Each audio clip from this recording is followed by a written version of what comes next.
Llegó el momento de la buena conversación y el debate. Abrimos la mesa de todos en Pauta Propia. Pauta 100.5. Y llegó el momento de la buena conversación y el debate. Habíamos hecho la introducción respecto de cuánto vale la pena parar un poquitito para reflexionar, mirar 6 años atrás respecto de lo que fue y cuánto cambió y cuánto ha cambiado el país tras el estallido. El domingo se cumplen 6 años de ese momento que sin lugar a duda marcó agenda y rumbos para el país. Y tengo una conversación súper especial. A mí por lo menos me trae recuerdos de viejos tiempos, muy anteriores al estallido, cuando los dos eran rectores, de hecho. Uno sigue siéndolo y el otro hoy día está en una escuela de gobierno. Ya vamos a actualizar esas presentaciones. Pero Carlos Peña y Harald Beyer estuvimos juntos tantas veces en otras conversaciones cuando hablábamos de políticas públicas, de educación, de los desafíos que venían. Y en algún momento pasó lo del estallido, pasó luego también lo de la pandemia, procesos constitucionales, etcétera, y como que el rumbo se nos anduvo, no sé si redireccionando completamente, pero se tuvo por ahí un par de giros. Quiero darle la bienvenida a los dos. Voy a hacer la presentación formal de Carlos Peña, abogado, rector de la Universidad Diego Portales, columnista, autor entre varios otros libros, ¿verdad?, de Pensar el malestar, donde hace una interpretación que terminó imponiéndose de alguna manera, hay que decirlo, respecto de lo que pasó aquel 18 de octubre. Y Harald Beyer, economista, ex ministro de Educación, ex director del CEP, actual consejero, también fue rector de la Universidad Adolfo Ibáñez y hoy día está en la Escuela de Gobierno de la Universidad Católica. Muchísimas gracias a los dos por estar aquí. Muchas gracias por la invitación. Connie. Me cuesta encontrar la pregunta paraguas, como para repensar un poquitito, y nosotros hace un rato, antes de tenerlos a ustedes acá en el estudio, repasábamos cuáles fueron las principales banderas del estallido, y cómo evolucionaron, qué pasó con ellas finalmente. Estaba la demanda por no más FP, estaba la demanda de la nueva Constitución, que fue de alguna manera también puesta sobre el tapete por el presidente Piñera en ese momento como una forma de salida institucional a la crisis que estábamos viviendo. Estaban los temas de la educación presentes. Todos tuvieron destinos bien particulares, ¿verdad?, muy distintos en la solución, si es que han tenido alguna solución definitiva de lo que fue planteado en ese momento. ¿Cómo ven ustedes la línea de tiempo que se armó en el país como respuesta finalmente después de lo que pasó aquel día hace 6 años atrás? Carlos. Bueno, yo creo que ese día, en realidad, lo que uno puede observar, echando la vista atrás, digamos, es un conjunto muy heterogéneo, muy diverso de demandas, yuxtapuestas unas con otras, que apelaban a intereses de grupos sociales muy distintos, sin orgánica que las condujera, digamos, sin un liderazgo claro tampoco que les diera o les proveyera una narrativa.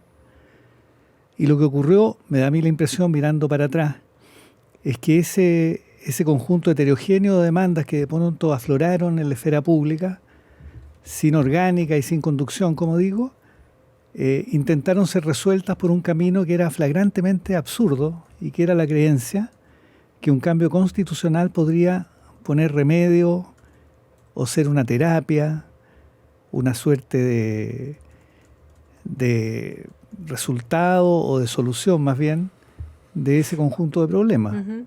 La realidad demostró que no era posible, que era simplemente absurdo ese camino de solución, porque lo más probable es lo que yo creo, que ese conjunto heterogéneo de demandas eran una manifestación inevitable del proceso social y económico que Chile estaba entonces viviendo. Uh-huh. Sí, que bueno, es parte importante de la tesis que desde un primer minuto hay que decir, Carlos instaló, ¿verdad?, como explicación a ese estallido. Harald Beyer.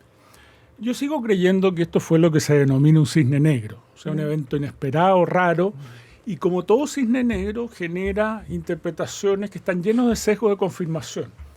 Entonces, aquellos que creían que el problema de Chile obedecía al malestar, a la desigualdad, de alguna forma se compraron ese argumento sin mayor reflexión, y esto se unió a un conjunto heterogéneo de demandas, como menciona Carlos, que se vio mucho en los grafitis de la ciudad, ¿no es cierto? Yo siempre recuerdo lo que ahí se decía, y iba desde los veganos hasta aquellos que querían no más FP, digamos. Y claro, eso no pudo ser conducido porque gran parte tuvo este sesgo de confirmación, donde querían empujar su agenda, digamos, sin mayor reflexión respecto a si eso era realmente la demanda ciudadana, cuáles eran los problemas de fondo. y por lo tanto creo que fue bastante inconducente desde el punto de vista de la gran demanda que se instaló ahí, con algunas excepciones, ¿no es cierto? Logramos tener una reforma previsional que venía muy atrasada, se demoró mucho, pero logramos tener una reforma previsional relativamente razonable, pero no mucho más, digamos, ¿no es cierto? Y de nuevo el país está hoy día como una suerte vacío, porque no está discutiendo de futuro, no hay una mirada un poquito más de largo plazo que trascienda la coyuntura, y da la impresión de que este ejercicio nos cambió. ¿Da la impresión? Da la impresión de que nos cambió. ¿Tú no crees que nos cambió? No, yo creo que las demandas subyacentes siguen siendo políticas, no ciudadanas, políticas siguen siendo las mismas, sigue habiendo esos sesgos que estaban en el análisis y que de alguna forma están esperando la oportunidad, y con un mundo de derecha que no tiene una respuesta clara respecto a este fenómeno, digamos, que le tocó la suerte de que el tema de seguridad explotó y el tema de crecimiento, que son dos ejes que son relativamente fuertes políticamente para la derecha. Claro, misma suerte que probablemente puede decir el Frente Amplio, el Partido Comunista, el sector del presidente Boric, el sector base electoral, digamos, que le tocó a ellos cuando les tocaba la elección. O sea, de nuevo vamos con el péndulo para acá. A mí me parece que si uno mira, digamos, el panorama político, lo que observa es que como resultado de lo que ocurrió hace 6 años, en realidad hay una especie hoy día de consenso implícito, que no se explicita, claro, no se dice con franqueza, no se reconocen los discursos, pero que en la práctica se está instalando, y es la idea de que el proceso que traía Chile va a continuar y que hay que corregir, morigerar algunos de sus diseños o sus efectos, pero yo creo que el radicalismo, es decir, la idea de transformaciones estructurales que inspiró los primeros discursos del Frente Amplio, ya quedó nada más que como un discurso generacional. O sea, la reforma de pensiones es un buen ejemplo de eso. Claro, entonces lo que yo creo es que Chile va a vivir del lado de la izquierda al menos. Claro, siempre va a haber va a precipitar, digamos, una zona de izquierda muy a la izquierda, que va a ser anticapitalista, antiextractivista, todo el tipo de cosas que ya veíamos. Pero yo creo que la izquierda va a ir girando poco a poco hacia un modelo más bien socialdemócrata. Es decir, a endosar, a ser más amistoso con el capitalismo, digamos, pero al mismo tiempo abrigar proyectos de reforma de las patologías que el capitalismo inevitablemente produce, la desigualdad, el abandono de aquellos que les va mal en la lucha por la competencia. Y no un poquitito una paradoja, Carlos, y también a Harald, que la candidata de ese sector hoy día sea comunista y no mucho más cercana a esa socialdemocracia a la que supone va a atender. Sí, pero es una comunista, digamos, que rehúsa reconocerse como tal, esta es la verdad, ¿no? Pero alguien la puede acusar de ser oportunista en eso, digamos. Claro, porque no deja de ser una candidata del Partido Comunista. Claro, que es muy raro que una militante del Partido Comunista, que es un partido de cuadros, ¿verdad? El Partido Comunista no es un partido de adherentes, de cuadros, o sea, de personas formadas intelectualmente en torno a una cierta narrativa muy compleja respecto a los problemas sociales. Es muy raro, desde luego, digo, que una militante de un partido de cuadros como el Partido Comunista no crea lo que el Partido Comunista asevera. Pero bueno, el propio Partido Comunista y la gente inteligente del partido se da cuenta que buena parte, digamos, de lo que el partido sostiene como narrativa de fondo a los problemas estructurales de la sociedad son falaces y no conducen a ninguna parte. ¿Harald? Yo tengo un pequeño matiz. Yo creo que es el escenario más probable. Puede tener uno grande también. No, pero yo creo que es el escenario más probable el que menciona Carlos. Pero yo escucho de repente, debo ser uno de los pocos auditores del canal de la Cámara de Diputados, y veo el tipo de debate que se produce ahí. Y me parece que esa mirada radical sigue estando presente.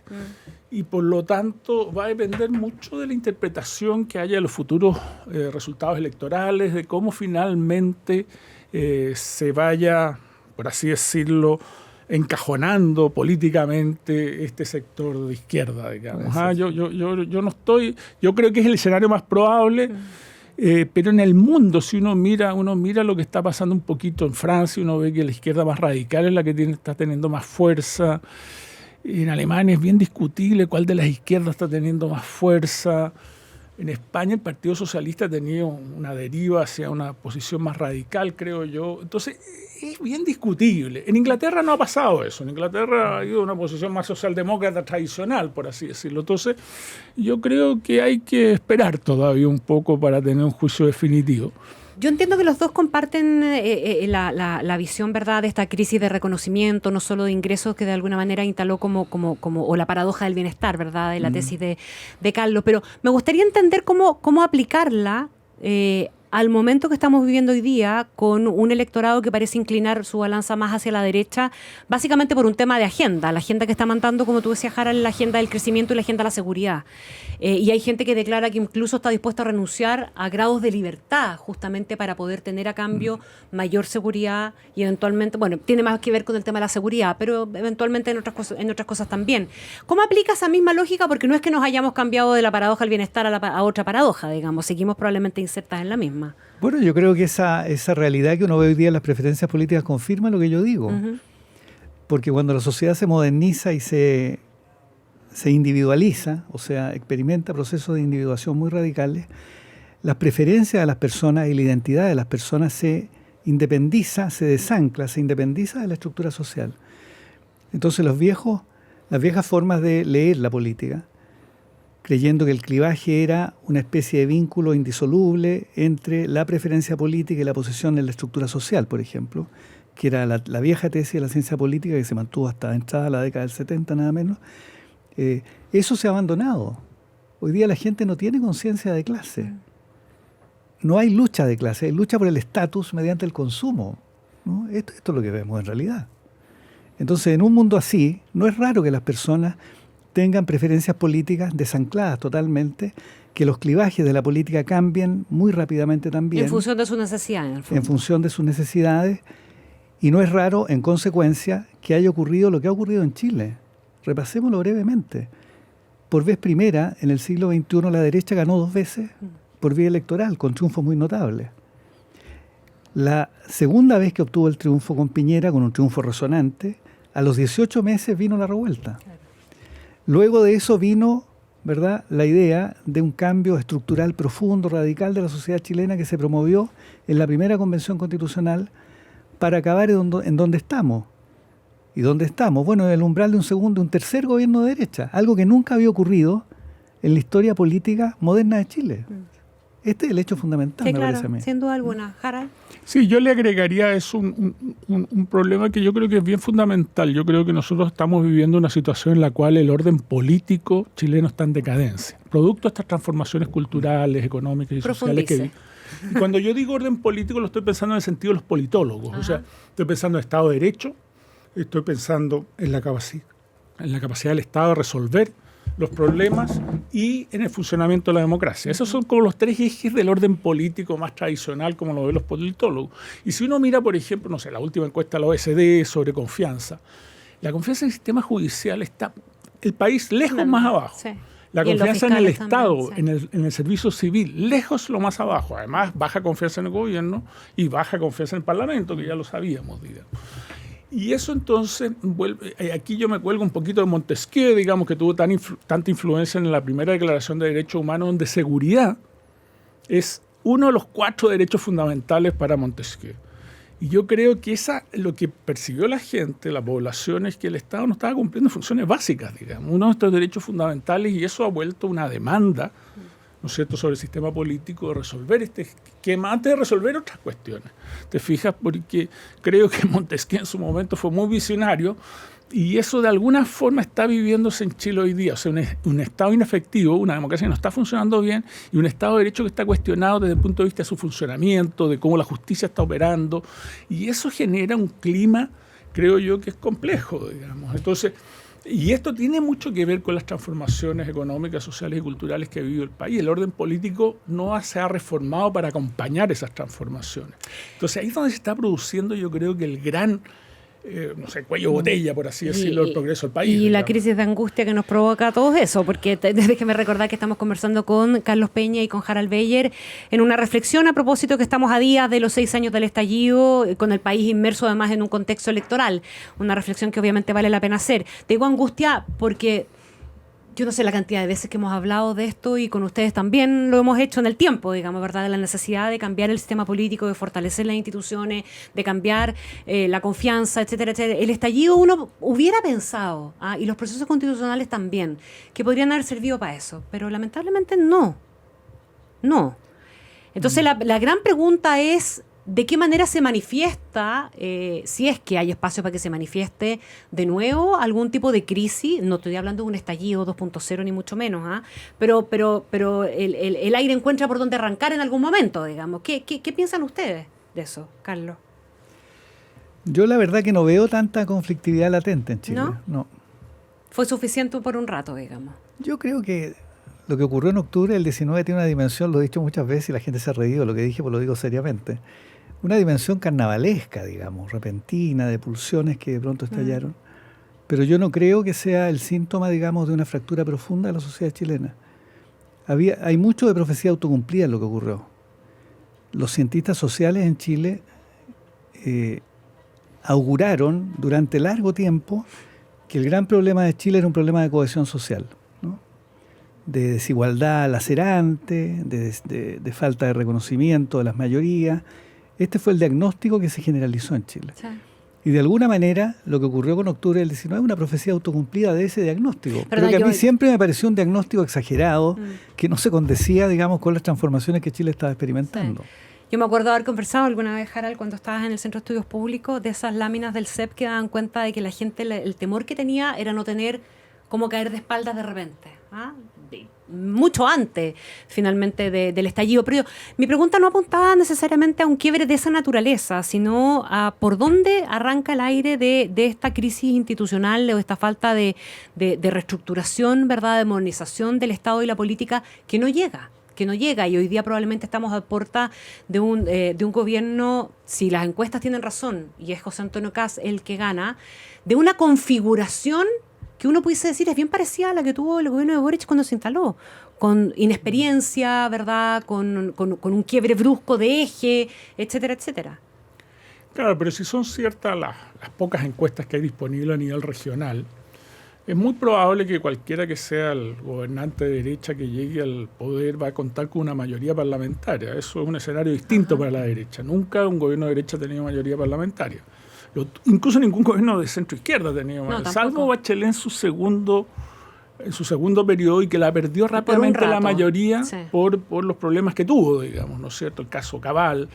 Cayó su popularidad, al caer su popularidad perdió esa... Entonces va a ser dependiendo de cómo se comporta el presidente o la presidenta, ¿no es cierto?, va a ser un caso interesante por primera vez en la historia política. No solamente se va a reelegir por tercera vez la derecha, sino que también va a tener por primera vez en su historia mayoría en el Congreso. Y no sabemos mucho cómo eso va a reaccionar, pero yo estoy de acuerdo con que hay en Chile una polarización de la élite que es muy significativa, pero no parece haber una polarización afectiva de la población. Y eso le quita conflictividad al asunto. Pero sí hay asuntos institucionales pendientes que creo que son importantes abordar para evitar esta sensación de que el Estado no funciona, que la democracia no funciona, que el sistema judicial no funciona. Porque eso es dañino, creo yo, para la convivencia política. Más allá, ya no lo veo ideológicamente esto, sino que lo veo desde el punto de vista de la convivencia, de la fortaleza de la comunidad política. Claro, ahora desde el punto de vista de las instituciones, me parece a mí que hay dos formas de juzgarla o de evaluarla. Una es preguntarse, bueno, ¿cuán eficientes son? Y no cabe duda, creo, que las instituciones en Chile son bastante ineficientes bajo muchos aspectos. Pero la otra dimensión es, ¿cuán legítimas son? Es decir, ¿en qué medida son vividas como genuinamente obligatorias por la mayor parte de la población? Respecto de esta segunda pregunta, a mí me parece que todavía las instituciones en Chile tienen alto grado de legitimidad, ¿no? Yo creo que los grados de juridicidad que tiene Chile siguen siendo altos. No es casualidad que tengamos un presidente de izquierda, que es una excepción en América Latina, ¿verdad? Un presidente de izquierda como Gabriel Boric, que sin embargo tiene un fuerte apego a la juridicidad, ¿no? Se relaciona con ella con escrúpulo. Alguien podrá decir, bueno, pero la retórica encendida de algunos grupos que apoyan a Boric no es el caso. Pero bueno, pero en los hechos, el presidente de la República y los grupos institucionales que lo apoyan son altamente jurídicos, con alto apego a la juridicidad, ¿no? Es verdad que el Poder Judicial o el sistema de justicia ha estado en la mira de la opinión pública, pero me parece que si lo comparamos con el resto de la región, sigue teniendo altos niveles de legitimidad y ha sido capaz de resolver sus problemas, ¿no? La propia Corte ha destituido a algunos de sus miembros, ¿verdad?, sí, por abandonar los deberes de apego a la legalidad que pesan sobre ellos. Y así, ¿no? La Contraloría es un síntoma de alta juridicidad de la sociedad chilena. Entonces, especialmente hoy día. Digamos. Sí, entonces tenemos instituciones ineficientes, sí, yo eso lo creo firmemente, un sistema político ineficiente que tal vez conduce a adoptar malas decisiones o a entrabar las decisiones, eso es cierto. Pero sigue habiendo un apego espontáneo de las mayorías de las instituciones, sin ninguna duda. ¿No? O sea, no todo es tan terrible. No, yo no digo que sea tan terrible, yo creo que hay un problema. Y el problema está en esta baja confianza, porque si las instituciones no generan confianza, saltárselas ya, pero es empieza a ser atractivo. Pero es responsabilidad del mundo político. ¿De quién es la responsabilidad? O también político. Tenemos un problema de educación cívica eventualmente, ¿o no? Tú Jaral, has hecho varias veces el punto, Carlos también sin duda, pero respecto de la importancia de la educación en esto y de cómo influye finalmente la relación autoridad-disciplina, institución. También tenemos un tema ahí, o sea, si esto no lo empezamos a instalar desde chiquito, porque aquí la desconfianza se instala casi desde la cuna.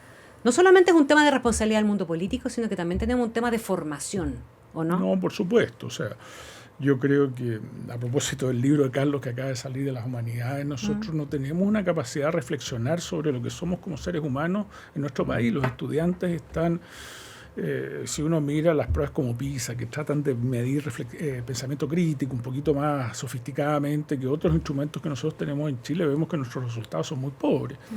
Y eso tiene que ver, por supuesto, con la formación. Pero, dicho eso, te van a decir, ponle más educación ciudadana al currículum, digamos. Porque es la forma instrumental de abordar esto. No como tú lo abordas desde la literatura, desde la filosofía, desde las ciencias incluso, te sirven para reflexionar sobre estos asuntos, ¿no es cierto?, de forma mucho más interesante que poner un curso tras otro de educación ciudadana, que es la forma instrumentalista en la que nosotros hemos llevado adelante esta discusión.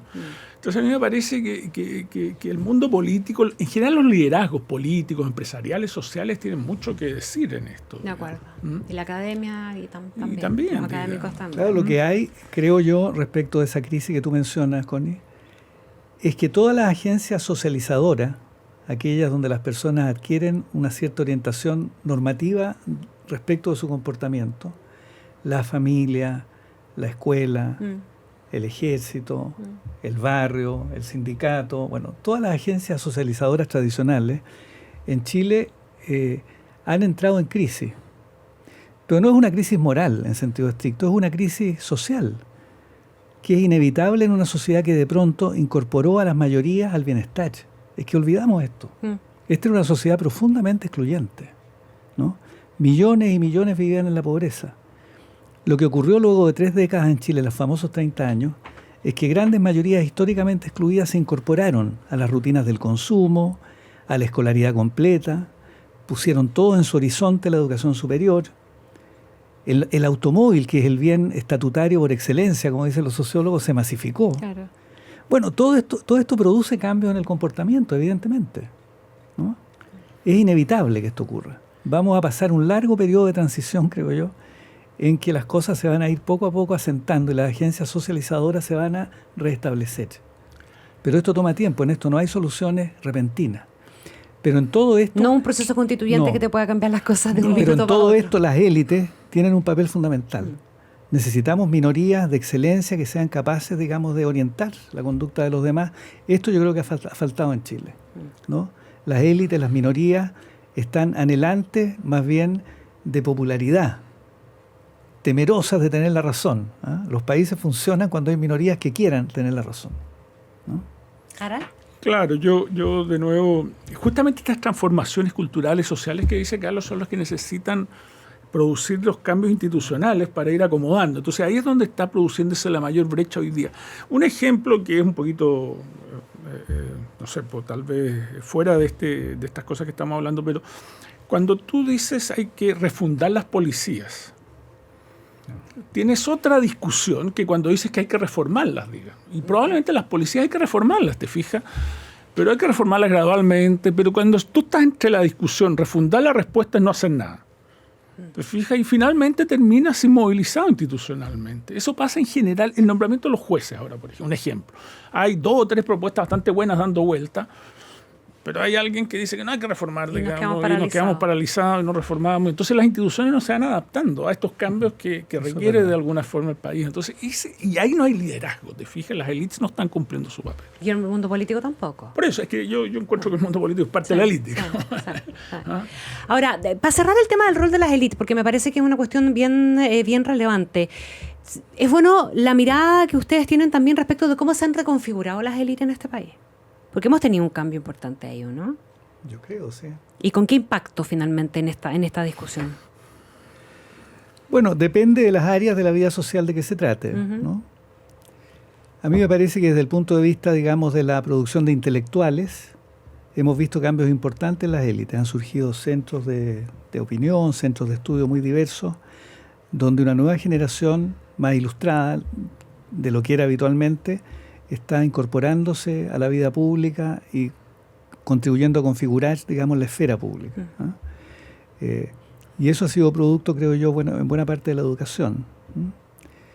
En otras esferas más vinculadas al quehacer económico sigue habiendo élites muy tradicionales, creo yo, en Chile, y muy endogámicas todavía. Han experimentado cambios, es cierto, pero Chile sigue siendo una sociedad muy endogámica desde ese punto de vista. Pero lo que es fundamental, insisto, es que necesitamos élites, o sea, minorías de excelencia desde el punto de vista intelectual, político, cultural, o como quiera llamársele, que quieran tener la razón. Cuando un país no tiene personas que quieran tener la razón y que solo expresan sentimientos, opiniones... Que quieran tener la razón y la porfían, digamos. Claro, y sean capaces de arriesgarse para tener la razón, para defenderla, para sostenerla, que den muestras de imparcialidad cuando formulan puntos de vista. Necesitamos gente de esa índole en Chile, pero no hay. ¿Y por qué no hay? Hasta los rectores universitarios han abandonado ese papel. Esta es la verdad. Miremos el panorama de la educación superior en Chile y nos daremos cuenta que los rectores, que paradigmáticamente son, digámoslo así, la reserva intelectual de cualquier país, en Chile no han estado o no han logrado por diversas razones estar a la altura.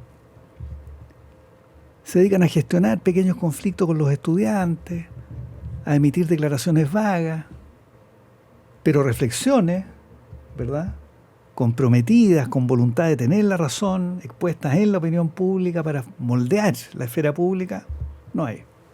Harald. No, yo creo que las redes sociales han sido un daño tremendo para esto. Yo creo que no hay suficiente coraje para enfrentar la masa de la opinión pública que de alguna forma hoy día se percibe a través de las redes sociales, no representan la opinión pública, y eso inhibe la discusión. Y yo lo noto en el mundo universitario como hay una cierta inhibición de los académicos a tener opiniones demasiado marcadas por el temor a la funa, a la represalia, te das cuenta. Y así las sociedades no funcionan, digamos. Al final se van apagando, el debate se va empobreciendo, que es lo que yo creo que estamos observando de alguna manera. Entonces, hay que hacer un esfuerzo más grande para participar activamente en este debate, creo yo, no solamente los rectores, sino que los académicos. Pero yo también veo un problema práctico a propósito de los centros de estudio, por ejemplo, que los centros de estudio siguen estando muy, no sé, desigualmente representados, y gran parte del debate, o sea, la transición chilena fue un éxito en gran parte por esta función de mediación que cumplieron los centros de estudio de distintos sectores. También participaron las universidades de alguna forma se han retirado porque sus académicos están presionados por indicadores más específicos, más propios de las universidades. Los centros de estudio de izquierda prácticamente desaparecieron, digamos. Entonces, esa función mediadora hoy día, ¿quién la cumple? Las universidades están tratando de volver al debate público un poco para sustituir esto, pero tampoco son las instituciones más apropiadas para ello, hay que reconocerlo. O sea, hay como, porque al final el académico que se mete en el debate público y contribuye a las políticas públicas no puede producir los papers que le exige la universidad que produzca para pasar de carrera académica. Entonces, hay una tensión ahí que es interesante. Hay que distinguir. Una cosa es el académico, o sea, el sujeto profesionalmente dedicado al cultivo de una disciplina y sometido a las reglas de la disciplina para formular aseveraciones, ofrecer evidencia, etc. Otra cosa es la figura del intelectual, ¿verdad? El intelectual es una persona ilustrada, culta, reflexiva, que participa del debate público. Entonces, en América Latina, en Chile en particular, creo yo, los académicos tienen que ejercer tareas intelectuales. El académico recluido en su oficina, ensimismado, escribiendo sus papers, que publica en inglés y que leen nada más que sus colegas cuando lo leen, digamos, porque esta es la verdad. Sí. Un poquito de personas leen estas cosas. No contribuye, digamos, realmente a la esfera pública. En América Latina, para estar a la altura del deber, digamos, hay que descender a la arena pública e intentar traducir lo que los académicos saben en cuestiones susceptibles de ser comprendidas en la esfera pública para ir modelando el debate. Esto es fundamental, ¿no? Es verdad, de pronto tenemos grandes universidades, qué sé yo, la Universidad de Chile, la Universidad Católica, que tienen grandes académicos, pero son demasiado académicos, en el mal sentido de la expresión. Es que el académico es averso al riesgo. Entonces se concentra en producir los papers que requiere para pasar de Pero eso grado. es mal entender lo que Chile necesita desde el punto de vista público. Desde luego, público. pero las universidades son muy fuertes en definir ese para tipo de indicadores. Para probar por enésima vez, digamos, la tesis de la economía neoclásica, ya estamos hartos. Claro, tienen que quitarle para aplicar de nuevo por enésima vez la economía neoclásica al estudio del crimen, ya estamos hartos, suficiente. Necesitamos voces más reflexivas de otra índole, como las que a veces hace Rosadevez, por ejemplo, como las que ha intentado hacer el rector de la Llera, que me parece que son esfuerzos interesantes. Ese tipo de reflexión es la que necesitamos.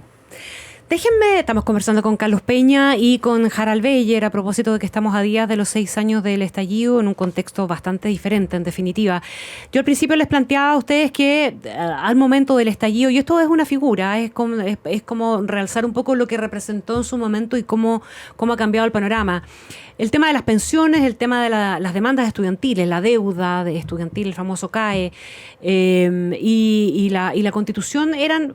Si uno tuviera que rescatar 3 grandes temas, porque como ustedes decían al principio, también estaban demandas de los veganos, demandas de distinta naturaleza, sin querer mencionarlas con un sentido peyorativo, digamos, pero estas 3 eran grandes y tuvieron destinos bien distintos, bien diversos. La Constitución ya sabemos lo que pasó. Y terminamos con la Constitución de Pinochet, que la gente se suponía que quería erradicar a toda costa, digamos, ¿verdad? Las pensiones, tuvimos recién una reforma de pensiones que se hizo probablemente en una medida totalmente diferente que la que el mundo político que la encabezó en su momento como gran demanda ciudadana esperaba, pensaba, gradual, con cotización individual, manteniendo a las AFP y una larga lista de cosas que más bien parecen bien conservadoras en definitiva. Y respecto a la demanda estudiantil, estamos discutiendo un cambio al sistema de financiamiento de la educación superior, pero ahí está, recién en el Senado y probablemente no vea la luz. Sin embargo, se transformó en el gran movilizador. ¿Cómo ven ustedes esa evolución de los temas? O sea, en el fondo, el inicio que tuvieron y el destino que finalmente han tenido. ¿Y por qué? Porque eso tiene mucho, ¿verdad? Ahí hay mucho para explicar este cambio que ha venido sufriendo el país. Yo creo que la evolución que muestra esto, dicho brevemente, muestra los errores en que se incurre. Uh-huh. Porque en los últimos 15, 20 años hemos vivido presos de la necesidad de incrementar las ayudas estudiantiles, asegurar la gratuidad de la educación universitaria. Mientras discutíamos eso, Chile se iba llenando de campamentos. Yo creo que no hay manera más flagrante, más palmaria de mostrar los errores en que hemos incurrido, ¿verdad? Mientras nos esforzábamos, o se esforzaban, puesto que no era mi caso, digamos, por pugnar por la gratuidad universitaria universal como el gran aporte que la sociedad chilena necesitaba, los pobres, las personas más desvalidas de Chile iban quedando en la calle, con niños, con viejos, viviendo en campamentos. Hoy día tenemos una cantidad de campamentos en Chile increíble. Estamos como peor que en el 90. Increíble. Casi. Pero y sin embargo hemos hecho un gran esfuerzo presupuestario y lo seguimos haciendo para financiar a quienes van a las universidades y se van a situar sin ninguna duda en los deciles superiores de ingreso más temprano que tarde. Uh-huh.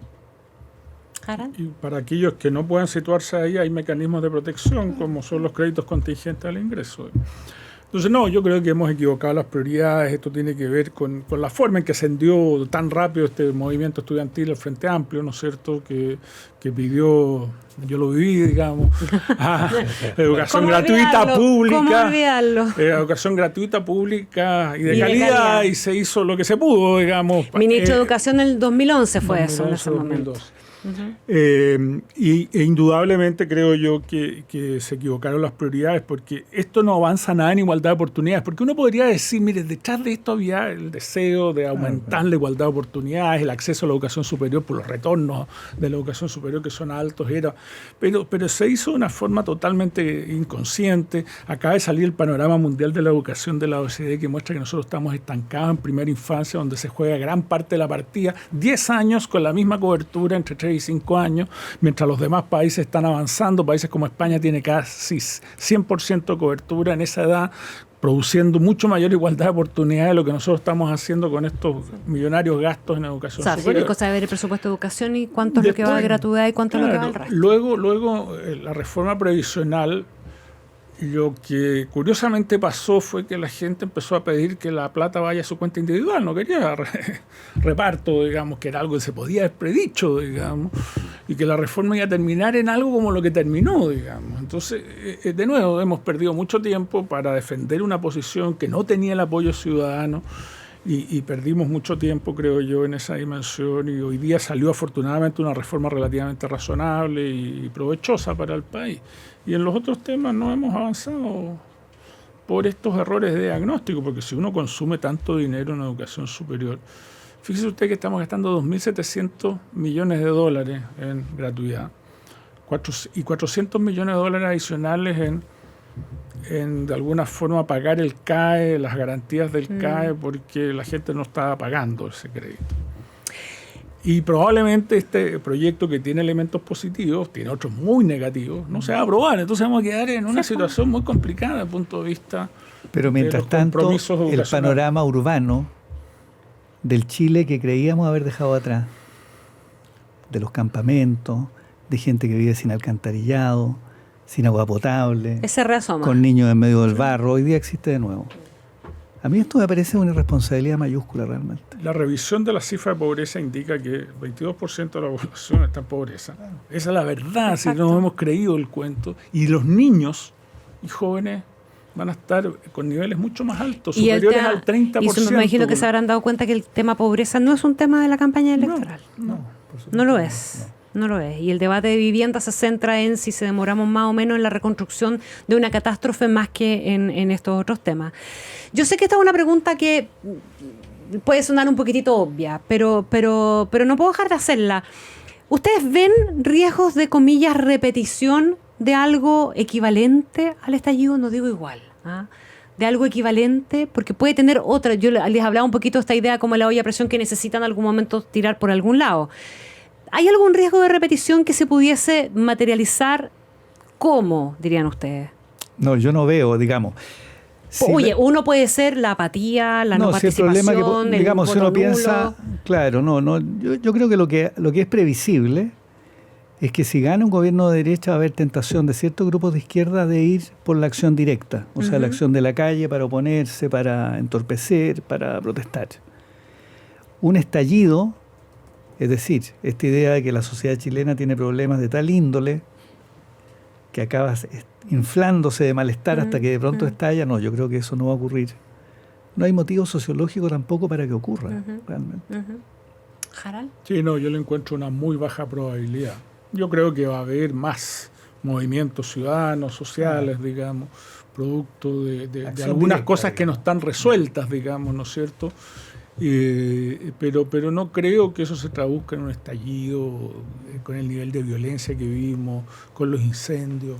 No creo que mientras existan estas demandas de seguridad, ¿no es cierto?, que eso pueda... De orden y seguridad. Sí, claro, eso va en una dirección totalmente contraria. Que eso pueda emerger. Ahora, probablemente para ir cerrando, que me da mucha pena porque está muy entretenida la conversación, pero una de las cosas que se rescató de esta última etapa, o particularmente el último año y medio, 2 años de este gobierno, fue lo productivo que puede ser llegar a acuerdos. Hay una política de acuerdos que yo creo que quedó súper clara en el tema de la reforma de pensiones, fundamentalmente, y que hasta el día de hoy le puede estar costando caro a algunos sectores políticos. Chile Vamos lo llamaron la derecha cobarde por llegar a acuerdos justamente en esta materia. ¿Creen ustedes que se revitalizó la idea de una política de los acuerdos o que también es una cuestión de conveniencia? Yo creo que se revitalizó, digamos, el diálogo democrático. O sea, al final la democracia consiste en eso, en manifestar expectativas, discutirlas, sumar preferencias y para eludir, digámoslo así, la inmovilidad, alcanzar acuerdos. Esta regla tan elemental, tan de sentido común, que es propia de la vida democrática, sí, yo creo que la estamos recuperando. Yo creo que el régimen político presidencial que tenemos funciona solamente si tú converges en grandes posiciones. Si no, no puede funcionar porque tú tienes dos fuentes de legitimidad democrática.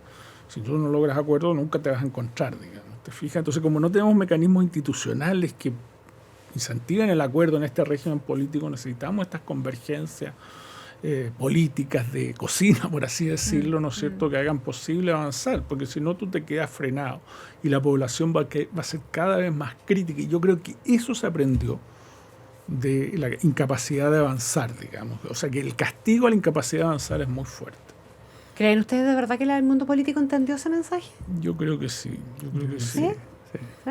Y lo va a entender más después de los resultados de esta elección. ¿Por qué? Porque yo creo que se va a castigar a las figuras más controvertidas. Creo yo, pero... O sea que las encuestas no son muy obvias hoy día. No son muy obvias. Bueno, tenemos un panorama con voto obligatorio que hace bastante más impredecible Sí, algunas muy cosas. impredecible, muy difícil. Eso es un capítulo especial. Quiero darle las gracias a los dos por haber venido a conversar con nosotros en esta mesa de todos, en un momento especial, digamos. Hay mucha gente que ya no quiere escuchar hablar del estallido. La idea no es estar invocando nada, sino más bien aprovechar esto para situarnos en el contexto electoral en el que estamos y recordar y refrescar un poquito la memoria respecto de discusiones bastante recientes, hace 6 años en la historia de la política, y con todo lo que ha pasado Ayer, es bien poco. Ayer, sí. Exactamente. Harald Beyer, Carlos Peña, muchísimas gracias. Muchísimas gracias. No, muchas gracias a ti, Connie. Y nosotros vamos cerrando este programa. Déjenme muy brevemente saludar a un par de nuestros auspiciadores: la gran fiesta de los 80 en Enjoy Santiago, Felipe Biel y la banda 80 Experience, DJ Lord Fader y Catboy, un fashion show con Ricardo Yersun, la barra bar La Virgen, y muchas sorpresas. Sábado 25 de octubre a las 22 horas, Enjoy Santiago. Compra tus entradas en ticketplus.cl. Y Grupo TX, más cerca de ti, compra online en www.grupotx.cl y reciben tu obra adhesivos, morteros y pinturas en 24 horas en la región metropolitana y 72 horas a regiones. Que tengan una excelente jornada, sigan en Pauta 100.5 y nos vemos. Finalizamos una nueva edición de Pauta Propia, el espacio donde le damos sentido a los temas que importan. Connie Stipicic, junto a expertos y protagonistas, comparte datos, contexto y buenas conversaciones para entender la historia y construir opinión. En Radio Pauta 100.5. Una presentación de AFP Habitat, Loto, Nunca dejes de soñar, Grupo TX, materiales para construir tus proyectos. Enel, toda la energía puesta en ti. Y Universidad Diego Portales, a la altura de los tiempos. Admisión 2026.